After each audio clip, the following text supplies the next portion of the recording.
So this is a grade control structure. It's constructed of sculpted concrete. It's one of 4 that we have on the project. Its job is to help stabilize the channel bed. You can see upstream of it, the water is tranquil and moving pretty slow, and when it flows over it, it's acting like a little waterfall, but it's protected with the concrete.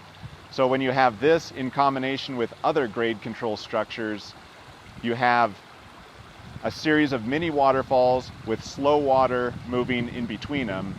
So when a storm hits, velocities are much slower and the channel is stable and you have little to no erosion.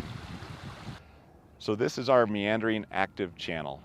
We typically like to design our channels with some meander because that's what you see in nature. If we design it straight, then the channel's steeper and the water moves faster. So if we put some meander in it, it acts more natural, the channel's a little bit flatter, and the water moves a little bit slower, which reduces erosion. So here are a couple examples of our new vegetation on the project. You can see here we have new grasses and we also have willows. Over time, these will grow in and take root and provide additional stabilization, plus provide good wildlife habitat in the future.